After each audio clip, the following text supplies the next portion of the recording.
Ushbu loyiha Mikrokredit bank hamkorligida Andijon viloyati Jalaquduq tumani Hasanqo'g'ir MFI 5944 sonli konturda amalga oshirilmoqda. Bu yerda piyoz ekilgan. Maydon hajmi 10 gektar bo'lib, uzunligi 200 metr, bo'yiga esa 50 metrni tashkil qiladi. Bu yerda ekinlar zamonaviy usullar bilan parvarlashtirilmoqda. Hozirda ekinlar unib chiqqan holatida. Ekinlarni yetishtirish 100-120 kun davom etadi. Yetishtirish jarayonida tabiiy va mineral o'tlar bilan oziqlantiriladi.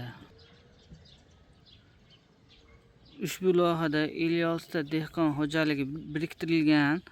Har bir dehqon uchun o'rtacha 10-15 sotidan yer maydonlari to'g'ri keladi. Loyiha samarali amalga oshirish uchun lider tadbirkor qilib, Asal biznes hamkorligi MJJ tanlab olingan. Ushbu loyiha bo'yicha gektardan 50-60 tonna jami 50-60 tonna hosil olish rejalashtirilgan. Mazkur ekinni yig'ishtirib olgandan so'ng ikkinchi ekinga ham yuqori daromadli ekin turini ekish orqali yer egalarining daromadlarini yanada oshirib borish reja qilingan.